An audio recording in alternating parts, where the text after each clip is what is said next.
Chicken patties নামটা uncommon, তাই না? কিন্তু এই রেসিপিটি বানাতে বিশেষ কিছু প্রয়োজন হয় না, সবারই বাড়িতে থাকে। সেই উপকরণগুলো দিয়ে আমি আজকে আপনাদেরকে বানিয়ে দেখাবো এই চিকেন প্যাটিস রেসিপি। নমস্কার, নন্দন কিচেনে আপনাদের সকলকে স্বাগত। আজ আমি আপনাদের সাথে শেয়ার করছি একটি মজাদার রেসিপি। দেখুন, এই চিকেন প্যাটিস রেসিপিটি আপনারা খুব সহজেই বাড়িতে বানিয়ে নিতে পারেন। এই রেসিপিটি আমি আপনাদের সাথে শেয়ার করছি, পুরো ভিডিওটা দেখার অনুরোধ রইল। এই রেসিপিটি বানাতে সময়ও খুব কম লাগে। বাড়িতে হঠাৎ কোনো অতিথি এলে আর বাজারে ছুটতে হবে না। আপনাদের বাড়িতে থাকা উপকরণ দিয়ে অতিথি আপ্যায়নের জন্য পারফেক্ট একটি মজাদার রেসিপি। তাহলে ভিডিওটি শুরু করে দিই। দেখুন, আমি এর জন্য 100 গ্রাম মাংস নিয়েছি। মাংসটা আমি কিমা করে নিয়েছি, খুব কম সময়ে করব, তাই মাংসটা কিমা করে নিয়েছি। আপনারা এটা ছোটো ছোটো করে টুকরো করে নিতে পারেন। এই মাংসটি আমি আগে প্রথমে পুর করে নেব। তার জন্য আমি কড়াইতে সাদা তেল দিয়েছি, তার মধ্যে কিছু মশলা দিলাম। এর মধ্যে পেস্ট করা আছে আদা, কাঁচা লঙ্কা, রসুন, পেঁয়াজ, ধনেপাতা। এরপর কিছু গুঁড়ো মশলা দিলাম, তার মধ্যে আছে হলুদ গুঁড়ো, জিরে গুঁড়ো, লঙ্কার গুঁড়ো ও ধনে গুঁড়ো। এরপর মশলাটা খুব ভালোভাবে আমি কষিয়ে নেব। মশলাটা থেকে যতক্ষণ না কাঁচা গন্ধ যাচ্ছে ততক্ষণ আমি মশলাটা নেড়ে চেড়ে খুব ভালোভাবে কষিয়ে নেব।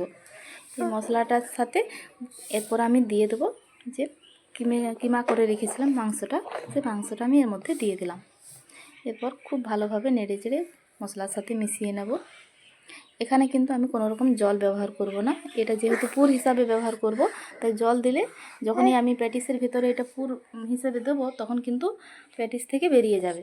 সেই জন্য আমি এটা জল দেব না, শুকনো শুকনো করে এই মশলাটা ভেজে মাংসের সাথে পুরটা ভরে নেব। এরপর আমি এর মধ্যে দিয়ে দিলাম পরিমাণ মতো লবণ, একটু গোলমরিচ, 1 চামচ সয়া সস আর 1 চামচ টমেটো সস।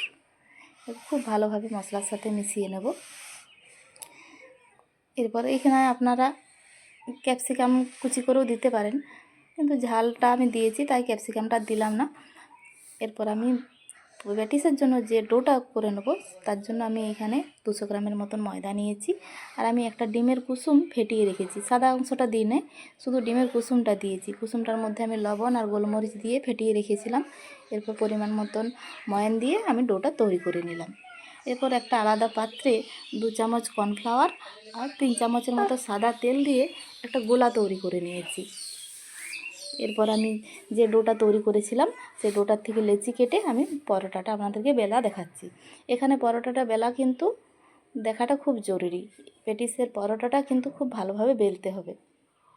প্রথমে আমি গোল করে নিয়েছি, এরপর যে গোলাটা দিয়েছিলাম সেই গোলাটা একটা সাইডে লাগিয়ে পাট করে নেব, অপর সাইডটাও পাট করে ওপর দিকে গোলাটা লাগিয়ে দেবো। দেখুন স্ক্রিনে দেখাচ্ছে যেভাবে, এভাবে আপনারা প্যাটিসের পরোটাটা বেলে নেবেন। এপাশ ওপাশ ভাঁজ করে বেললে ভেতরটা খুব মুচমুচে হবে। এরপর আমার পাট করা হয়ে গেছে, এরপর আমি ওপর থেকে ভালোভাবে মুড়ে নেব। ভালোভাবে মুড়ে নিয়ে প্যাটিসটা আমি আবার বেলে নেব। প্রথমে গোল করে বেলে নেব, তারপর 4-5টা ছুরির সাহায্যে কেটে একটা চৌকো শেপ দিয়ে দেবো। দেখুন, একটু ময়দা ছড়িয়ে বেলবেন, তেল দিয়ে বেলতে গেলে কিন্তু লেগে যাবে, চিটে যাবে। একটু ময়দা ছড়িয়ে শুকনো শুকনো করে বেলে নেবেন। প্যাটিসটা আমার বেলা হয়ে গেছে। আপনারা চাইলে এর চেয়ে বড়ো করতে পারেন, আমি কি একটু মাঝারি সাইজ করেছি। এরপর এটা আমি 4টা পার্ট সাইডগুলো কেটে নেবো চারদিকটা। এরপর মাঝ বরাবর আমি পুরটা দিয়ে দেবো, যে পুরটা আমি চিকেনের করে রেখেছিলাম ওটা দিয়ে দেবো। এরপর সাইডগুলো ওই গোলাটা লাগিয়ে দেবো, লাগিয়ে খুব ভালোভাবে চেপে চেপে মুড়ে দেবো, যাতে না তেলে দেওয়ার সময় এটা ছেড়ে যায় কিংবা ভেতরে তেল না ঢুকে। সেই জন্য আমি খুব ভালোভাবে মুড়ে নিচ্ছি। এভাবে প্যাটিস রেডি। এরপর আমি তেল গরম করতে দিয়ে দিয়েছিলাম কড়াইতে, এপিঠ ওপিঠ খুব ভালো করে ভেজে নেবেন। খুব বেশি সময় লাগবে না, 3 মিনিটও লাগবে না, 2 মিনিটের মতো লাগবে। এপিঠ ওপিঠ ভালো করে ভেজে নিয়ে এরপর তুলে নিচ্ছি।